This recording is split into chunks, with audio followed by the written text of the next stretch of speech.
You are listening to KTWH LP in Two Harbors, Minnesota. You may be hearing us broadcast at 99.5 FM, or you may be streaming us at ktwh.org.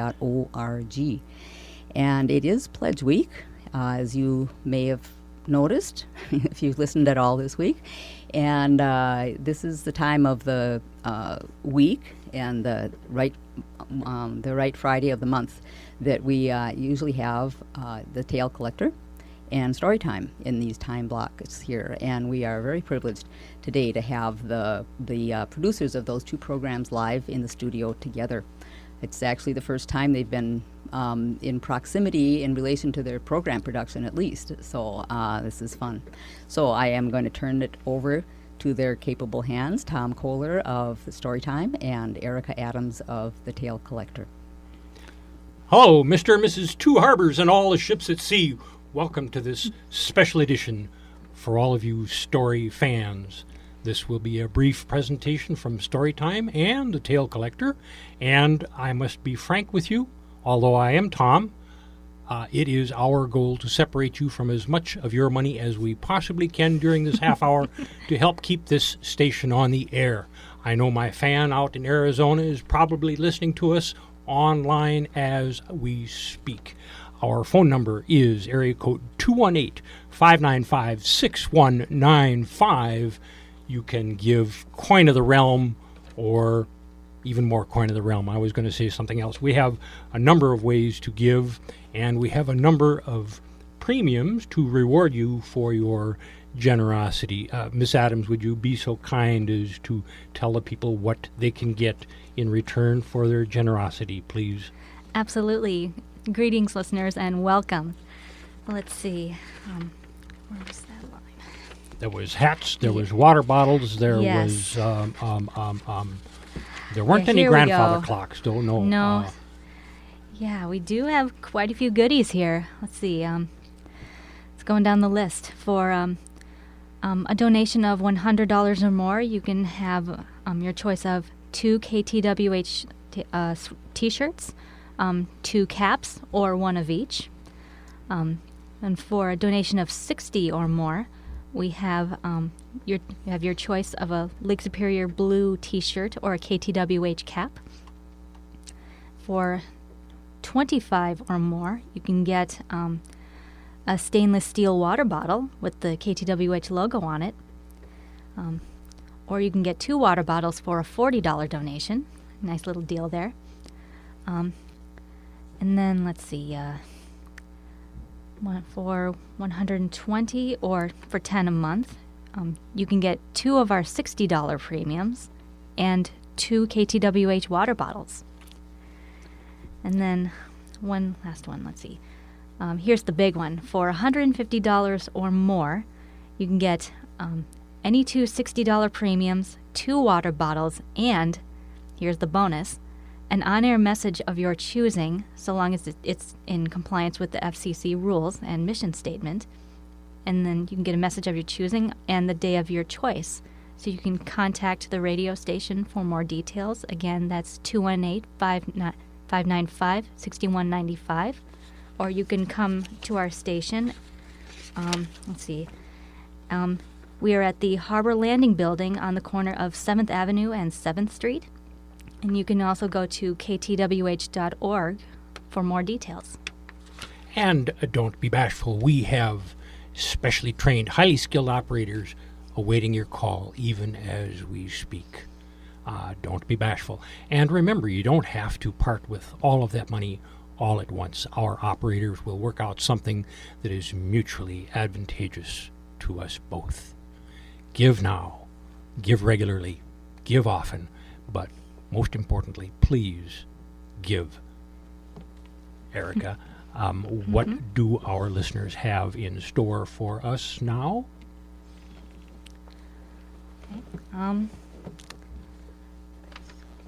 Okay.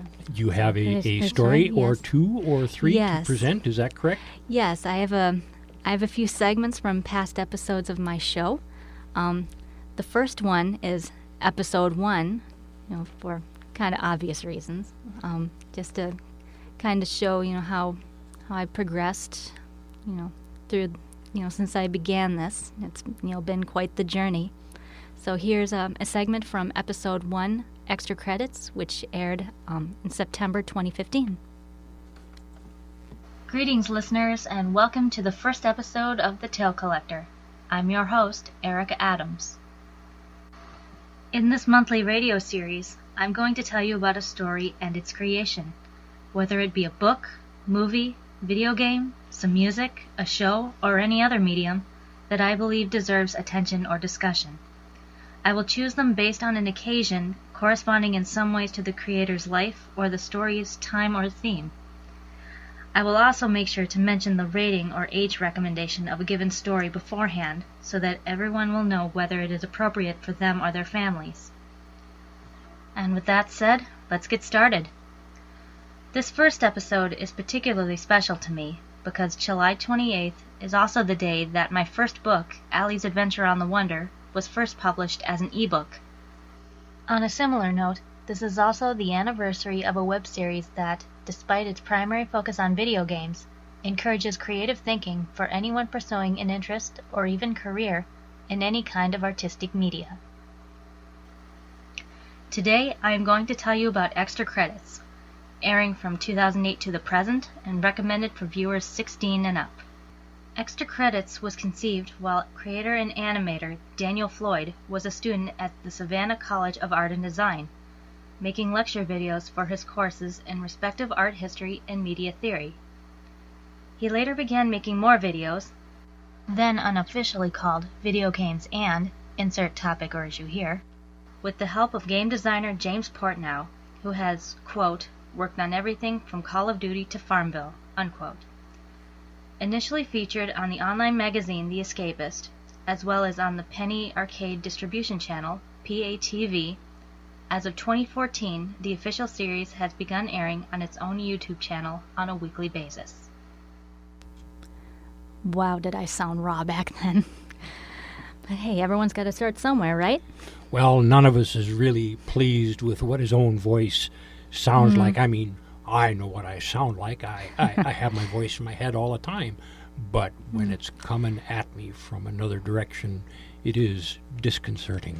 Yeah. But on that note, here's segment number 2. This was episode 9. This is significant because it was the first to utilize the new microphone that my parents so kindly got me for Christmas last year. This is episode 9, Switchers, from March 2016. To begin with, the chemistry between Tess and Kevin evolves beautifully, despite a rough start in their relationship, as they become a foil for one another.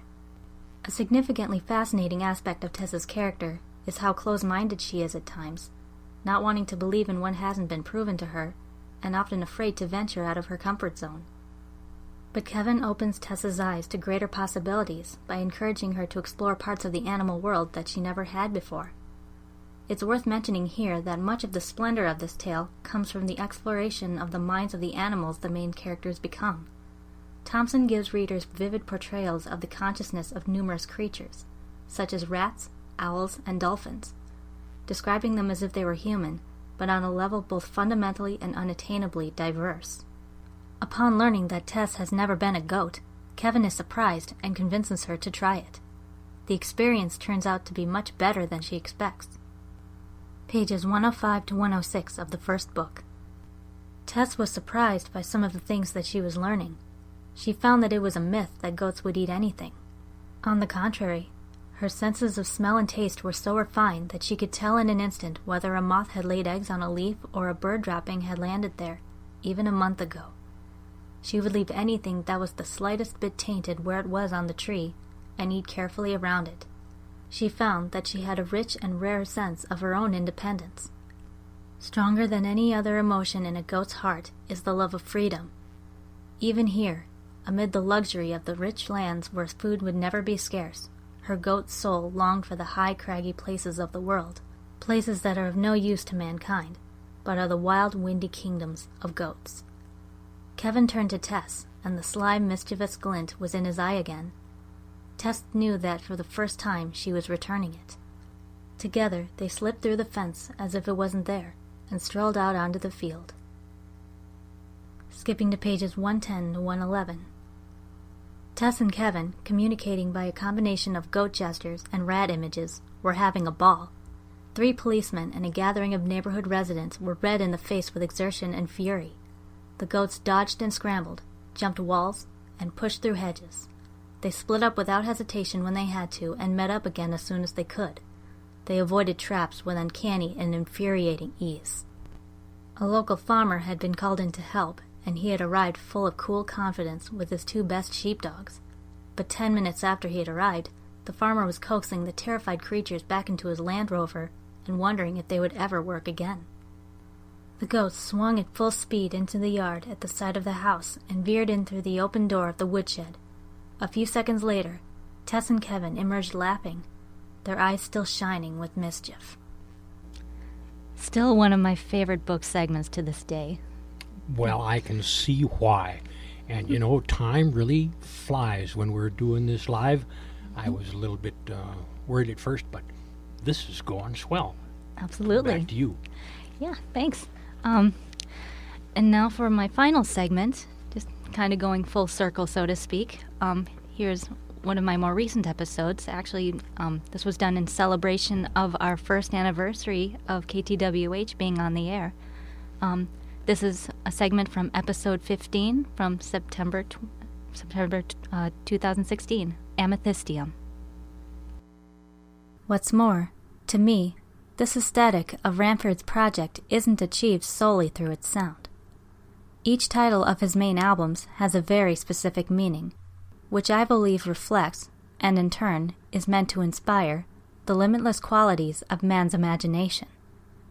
Going back to a prior topic, Odonata is the name of the scientific classification of carnivorous insects, including the dragonfly, which symbolizes, among other things, self-realization, mental and emotional maturity, and a deeper understanding of life, as mirrored within the metaphorically well-named 12th track, Ascension. Aphelion describes the point of a celestial body, like a planet or asteroid, which is furthest from the sun.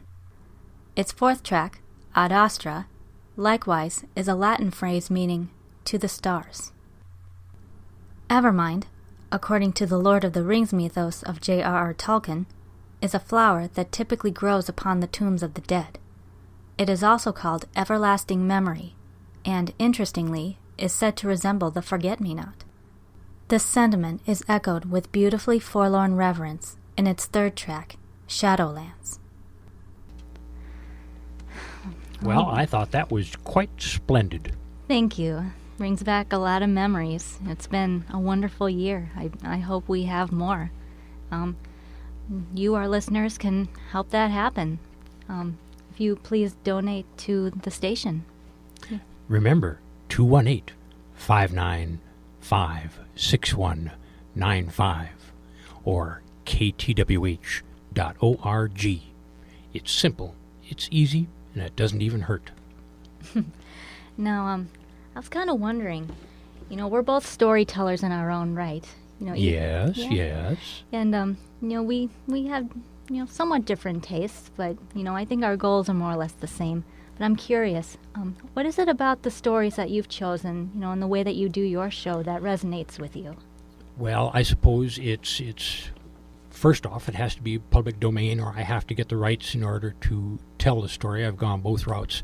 The story has to be complete, self-contained, and the short story in American literature is ideally suited to that. It has a beginning, a middle, and an end, and somewhere in that story usually is a message or a lesson of some sort. It may be explicitly spelled out, or it may be implied, and you have to discover it for yourself. And so an example is this story by O. Henry. The short story writer we call O. Henry was born William Sidney Porter in 1862 in North Carolina. He was an avid reader, and he was essentially homeschooled. His aunt had an elementary school, and that's where he got his elementary school training. After he graduated from high school, he started working in his uncle's drugstore. Now, to tell you how things were different a century or more ago, by the time he was 19 years old, He had his own license as a pharmacist. Quite a stretch from the way we do things today, of course. Wow. He also worked as a draftsman, a bank teller, and a journalist. While he was working at a bank in Austin, he also contributed humorous short stories to a weekly paper that he started called, are you ready for this? The Rolling Stone. This was apparently not a good time in his life, though, as the Rolling Stone failed and he was later imprisoned for 3 years for embezzlement at the bank.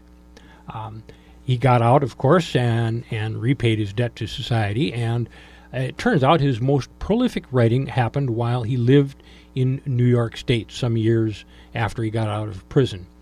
His stories are, a characteristic of them is that they will have plot twists and a surprise ending. With your kind indulgence, after, of course, you have called 595-6195 to make your contribution, I will read to you live on the air a story by O. Henry called Witches' Loaves. With your kind indulgence, I would begin. Miss Martha Meacham kept the little bakery on the corner, the one where you go up 3 steps and the bell tinkles when you open the door. Miss Martha was 40. Her bank book showed a credit of $2,000, and she possessed 2 false teeth and a sympathetic heart.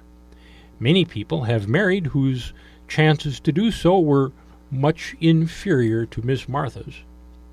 2 or 3 times a week a customer came in whom she began to take an interest. He was a middle-aged man wearing spectacles and a brown beard trimmed to a careful point. He spoke English with a strong German accent. His clothes were worn and darned in places and wrinkled and baggy in others, but he looked neat and had very good manners. He always bought 2 loaves of stale bread. Fresh bread was 5 cents a loaf.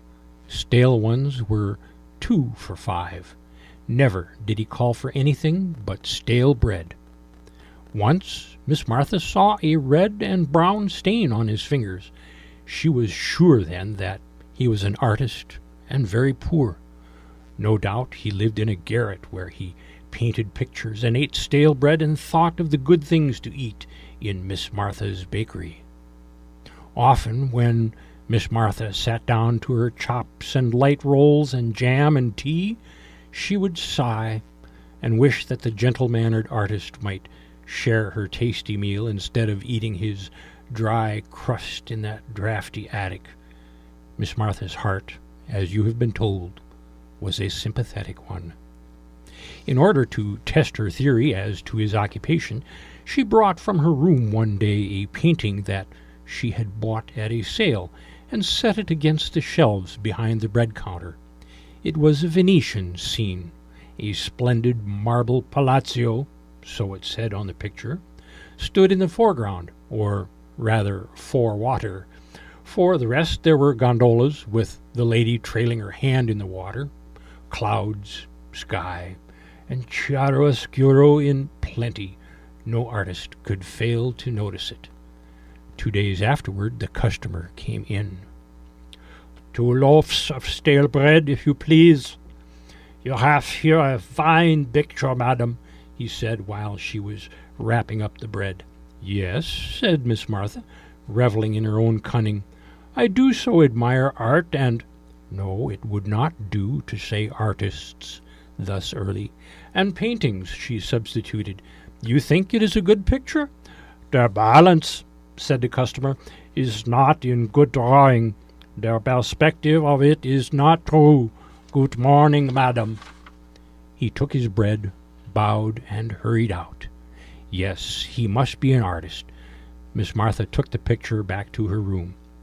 How gentle and kindly his eyes shone behind his spectacles. What a broad brow he had, to be able to judge perspective at a glance, and to live on stale bread. But genius often has to struggle before it is recognized. What a thing it would be for art and perspective if genius were backed by $2,000 in a bank, a bakery, and a sympathetic heart to— But These were daydreams, Miss Martha. Often now, when he came, he would chat for a while across the showcase. He seemed to crave Miss Martha's cheerful words. He kept on buying stale bread, never a cake, never a pie, never one of her delicious Sally Lunns. She thought he began to look thinner and discouraged. Her heart ached to add something good to eat to his meager purchase, but her courage failed at the act. She did not dare affront him. She knew the pride of artists. Miss Martha took to wearing her blue-dotted silk waist behind the counter. In the back room she cooked a mysterious compound of quince seeds and borax. Ever so many people use it for the complexion. One day the customer came in as usual, laid his nickel on the showcase, and called for his stale loaves. While Miss Martha was reaching for them, there was a great tooting and clanging, and a fire engine came lumbering past. The customer hurried to the door to look, as anyone will. Suddenly inspired, Miss Martha seized the opportunity. On the bottom shelf behind the counter was a pound of fresh butter that the dairyman had left 10 minutes before. With a bread knife, Miss Martha made a deep slash in each of the stale loaves, inserted a generous quantity of butter, and pressed the loaves tight again. When the customer turned once more, she was tying the paper around them.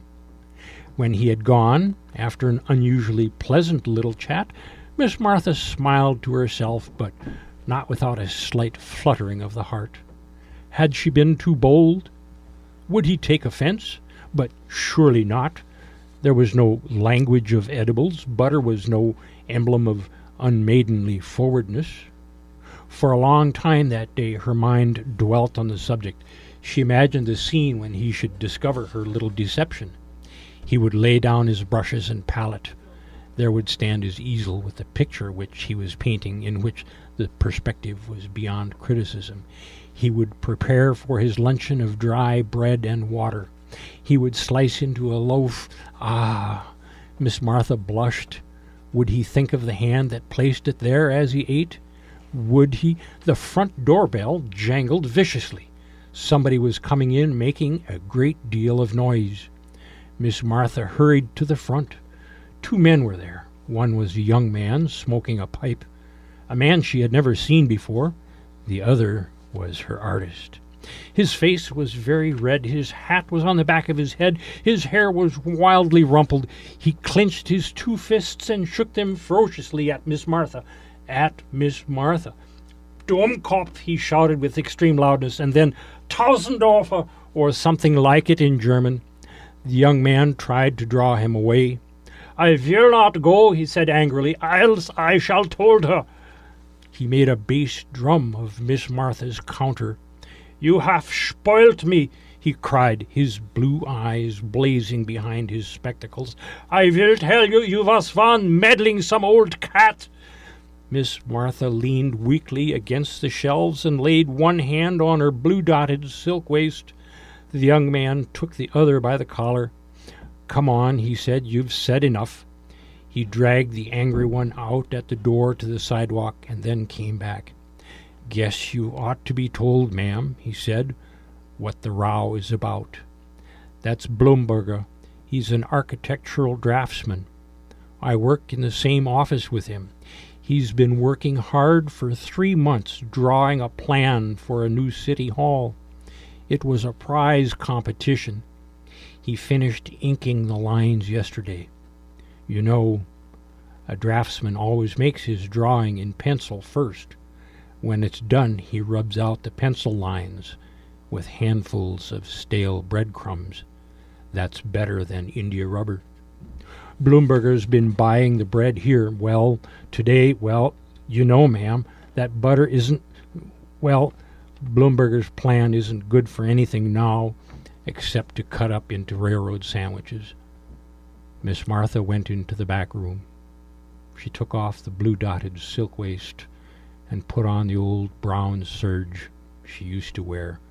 Then she poured the quince seed and borax mixture out of the window into the ash can. that is a typical O. Henry story with a twist. Oh dear, oh dear. Ah, yes.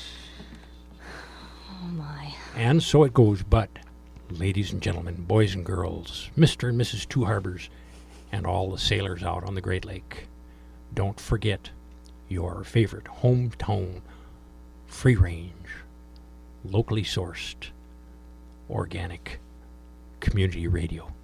It needs your support.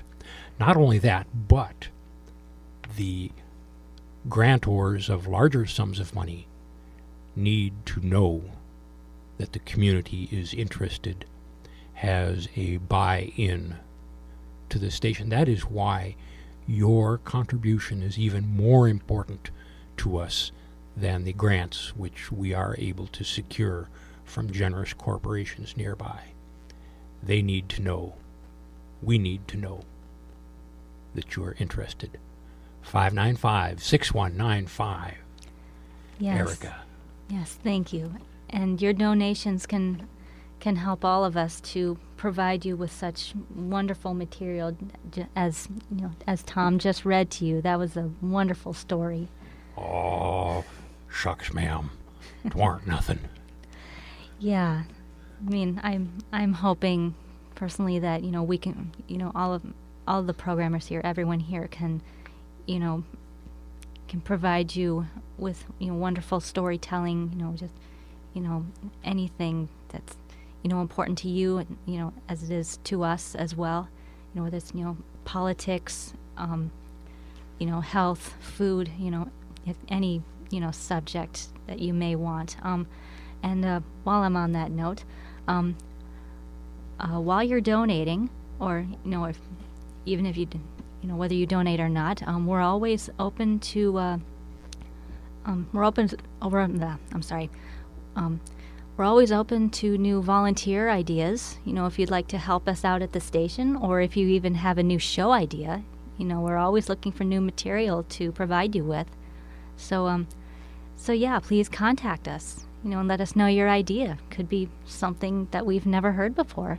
218-595-6195, or on the interwebs at KTWH.org. Absolutely.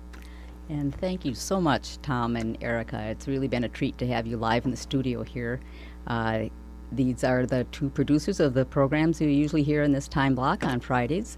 Erica produces the Tale Collector, and Tom produces the Story Time.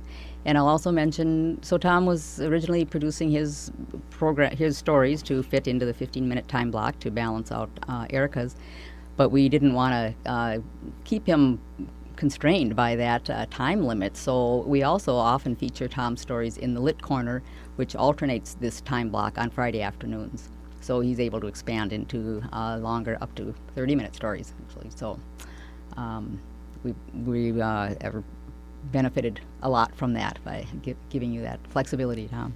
I admit to being a bit of a ham. I'd almost rather talk than eat sometimes, as long as it's not dry bread with hidden butter inside. Yeah, yes. He was a great writer. All right. Well, thank you. This winds up this segment.